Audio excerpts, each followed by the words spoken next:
حضرت لقمان رضی اللہ عنہ یا حکیم لقمان رضی اللہ عنہ عربوں کی ایک مشہور شخصیت ہیں، لیکن ان کے حالات اور زندگی سے متعلق تفصیل سے متعلق صرف اتنا ہی اتفاق ہے کہ وہ ایک بہت بڑے دانا حکیم تھے، اور ان کی حکمت بھری باتیں شیخ لقمان کے نام سے ان کے بیچ مشہور و معروف تھے، اور ان سے متعلق دوسرے معاملوں میں آپس میں ٹکرانے والی رائے پائی جاتی ہیں۔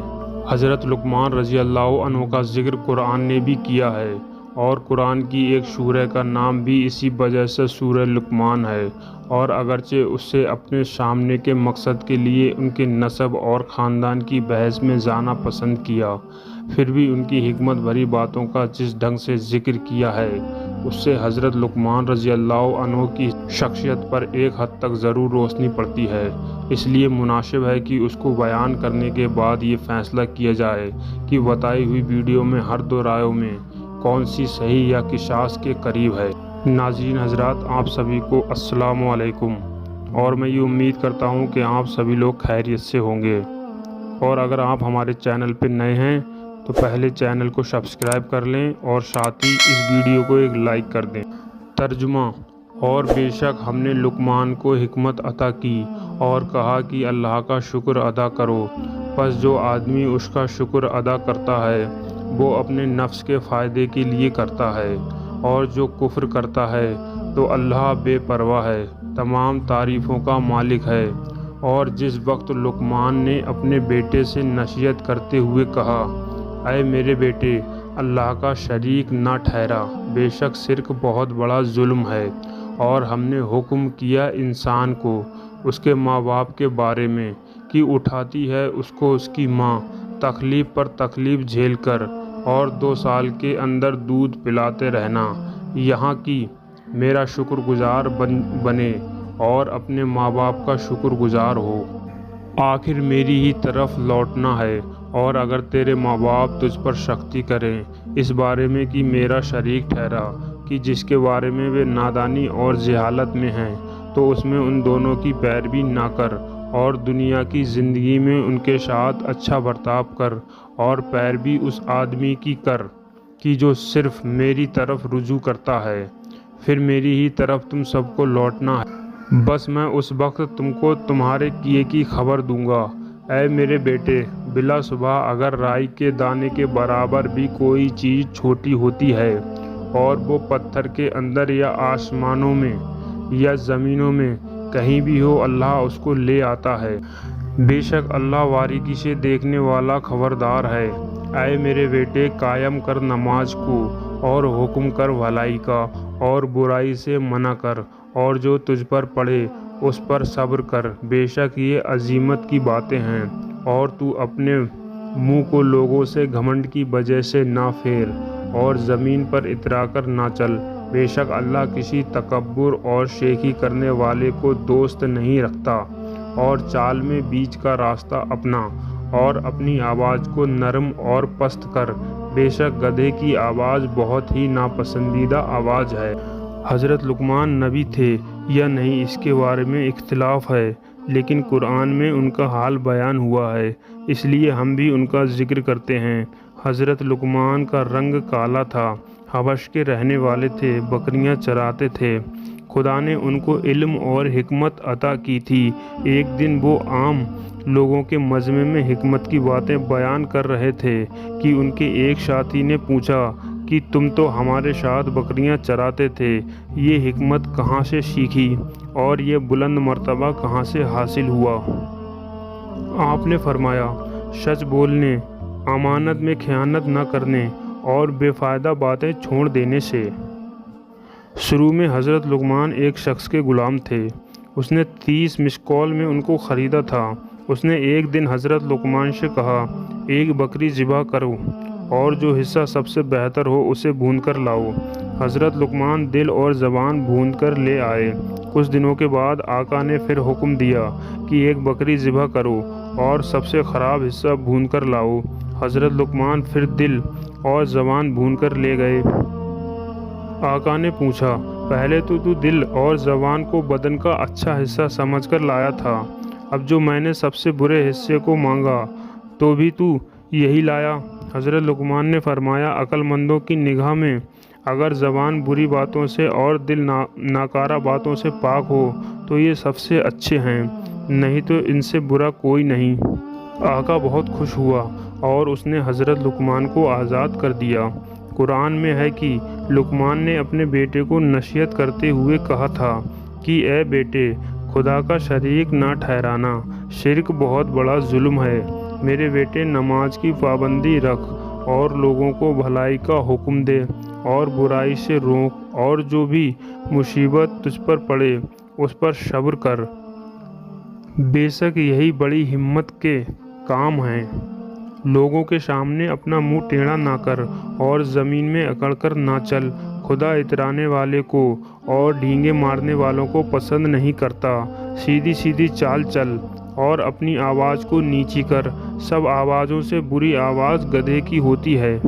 ان آیتوں میں حضرت لقمان رضی اللہ عنہ نے اپنے بیٹے کو جو نصیحتیں کی ہیں اور حکمت و دانائی کی جو باتیں بتائی ہیں، ان میں ان باتوں پر زور دیا ہے کہ نمبر 1، لوگوں کے ساتھ اچھے ویہار سے پیش آنا چاہیے، یہ نہ ہو کہ گھمنڈ کی وجہ سے منہ موڑ لیا جائے۔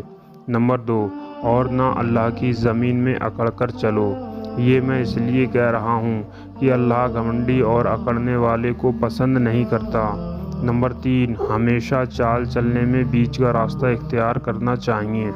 نمبر 4، اور آواز کو بات چیت میں نرم رکھو، اس لیے کہ چیخنا چلانا انسانوں کا کام نہیں ہے۔ اگر کڑی اور بے وجہ بلند آواز پسندیدہ چیز ہوتی تو گدھے کی آواز تعریف کے قابل سمجھی جاتی، اس کی آواز سب سے بری آواز سمجھی جاتی ہے۔ اگرچہ ایک روایت میں یہ کہا گیا ہے کہ حضرت لقمان رضی اللہ عنہ نبی تھے، لیکن قرآن کے بیان کا انداز اس کا ساتھ نہیں دیتا اور کسی ایک جملے میں بھی اس کا اشارہ نہیں پایا جاتا کہ جو ان کی نبوت کے لیے دلیل بنتا ہو۔ اس لیے جمہور کی رائے یہ ہے کہ حضرت لقمان رضی اللہ عنہ اللہ کے ولی اور حکیم و دانا تھے۔ حضرت لقمان رضی اللہ عنہ نے اپنے بیٹے کو سب سے پہلے جو اہم نصیحت کی وہ اللہ کے ساتھ کسی کو شریک ٹھہرانے سے بچنا اور خدا کو ماننا ہے۔ انہوں نے شرک کو بڑا بھاری ظلم عظیم فرمایا۔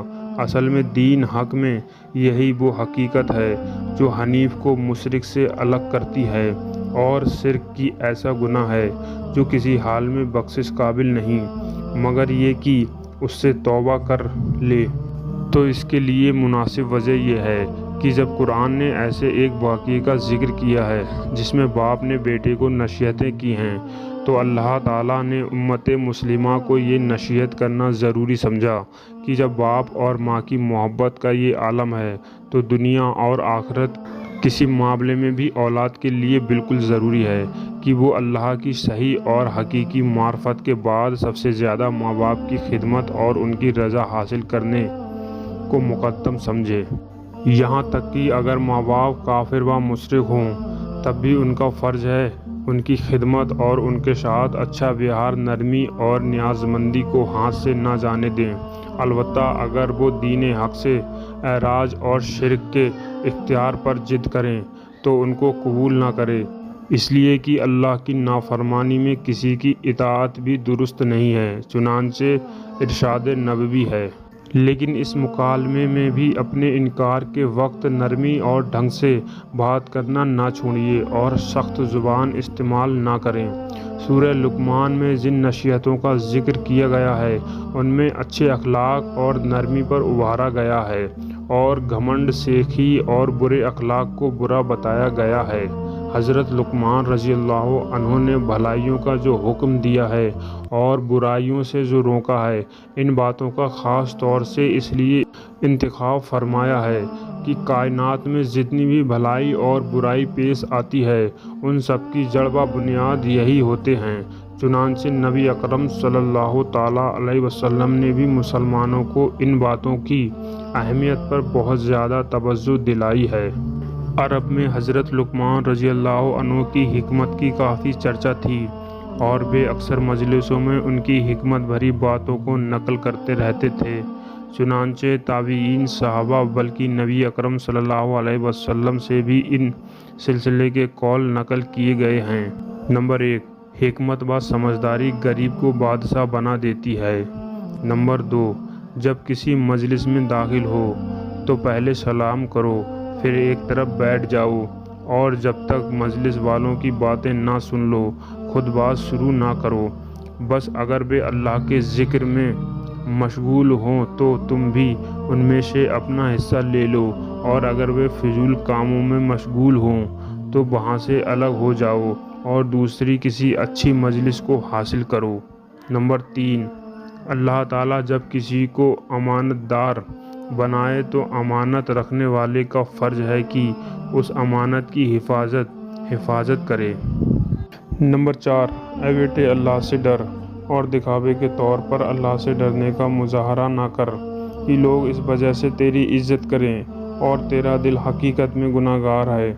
نمبر 5، اے بیٹے جاہل سے دوستی نہ کر کہ وہ یہ سمجھنے لگے کہ تجھ کو اس کی جہالت بھری باتیں پسند ہیں، اور دانا سمجھدار آدمی کے غصے کو بے پرواہی میں نہ ٹال کہ کہیں وہ تجھ سے جدائی نہ اختیار کر لے۔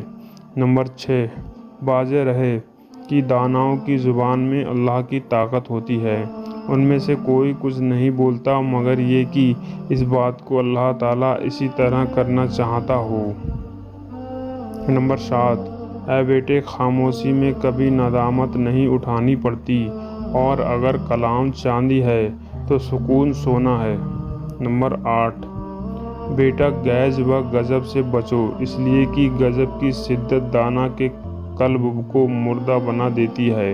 اور فرمایا، بیٹا خوش کلام بنو، خوش مزاجی اختیار کرو، تب تم لوگوں کی نظروں میں اس آدمی سے بھی زیادہ محبوب ہو جاؤ گے جو ہر وقت اس کو داد و دہشت کرتا رہتا ہے۔ اور فرمایا، نرمی دانائی سوجھ بوجھ کی جڑ ہے۔ اور فرمایا، جو بوؤ گے وہی کاٹو گے۔ کسی نے حضرت لقمان رضی اللہ عنہ سے پوچھا، سب سے زیادہ صبر کرنے والا آدمی کون ہے؟ کہا، جس کے صبر کے پیچھے ایذا یعنی کہ پیڑا نہ ہو۔ پھر پوچھا، سب سے بڑا عالم کون ہے؟ جواب دیا، جو دوسروں کے علم کے ذریعے اپنے علم میں بڑھوتری کرے۔ پھر سوال کیا، سب سے بہتر آدمی کون سا ہے؟ فرمایا، غنی۔ پوچھنے والے نے پھر پوچھا، غنی سے مالدار مراد ہے؟ جواب میں کہا، نہیں، بلکہ غنی وہ ہے جو اپنے اندر خیر کو تلاش کرے تو موجود پائے، ورنہ خود کو دوسروں سے بے نیاز بنائے رکھے۔ کسی نے پوچھا، سب سے برا آدمی کون سا ہے؟ فرمایا، جو اس کی پرواہ نہ کرے کہ لوگ اس کو برائی کرتا دیکھ کر برا سمجھیں گے۔ انسان اگر معصوم نبی و پیغمبر بھی نہ ہو مگر حکمت و دانائی والا ہو تب بھی اللہ کے نزدیک اس کا درجہ بہت بڑا ہے۔ اس لیے حضرت لقمان رضی اللہ عنہ کو یہ عزت ملی کہ اللہ نے قرآن میں ان کی تعریف فرمائی اور امت کے لیے ان کی کچھ ان نصیحتوں کو وصیتوں کو نقل فرمایا جو انہوں نے اپنے بیٹے کو کی تھی، یہاں تک کہ قرآن میں ایک سورہ ان کے نام سے جوڑ دی گئی۔ اللہ کے ساتھ شرک تمام بھلائیوں کو مٹا کر انسان کو اللہ کے سامنے خالی ہاتھ لے جاتا ہے، اس لیے ہمیشہ اس سے پرہیز ضروری ہے۔ کھلے شرک کی طرح چھپا شرک بھی انسانی اعمال کو اسی طرح کھا لیتا ہے جس طرح آگ لکڑی کو کھا لیتی ہے، اور چھپے شرک میں دکھاوا، نمائش اور شہرت پانے کا جذبہ خاص طور سے قابل ذکر ہے۔ ماں باپ کے ساتھ اچھا ویوہار اور ان کے بڑپن کو اسلام میں اس درجہ اہمیت حاصل ہے کہ ان کو مجازی رب کہا ہے، اور ان کی خدمت اور ان کے سامنے سر نجاز جھکا دینے کو ماں باپ کے اسلام و کفر دونوں حالتوں میں ضروری قرار دیا ہے، اور اسی اہمیت کو دیکھتے ہوئے جگہ جگہ اپنے حق یعنی ایک اللہ کو ماننے کے ساتھ ساتھ ماں باپ کا ذکر کیا اور ان کو تمام حقوں پر مقدم رکھا۔ سورہ بنی اسرائیل کی آیت 23-24 اور ماں باپ کے ساتھ اچھے ویوہار سے متعلق حدیثوں تو بہت زیادہ موجود ہیں، یہاں تک کہ یہ کہا گیا ہے کہ جنت ماں کے قدموں کے نیچے ہے۔ تو ناظرین حضرات، یہ قصہ قصص الانبیاء سے لیا گیا ہے۔ اس میں میرے بولنے میں یا آپ کے سننے میں اگر کوئی غلطی ہوئی ہو تو اللہ رب العزت اسے معاف فرمائے اور ہم سبھی کو اہدنا الصراط المستقیم پہ چلنے کی توفیق دے۔ ملتے ہیں اگلی ویڈیو میں۔ اللہ حافظ۔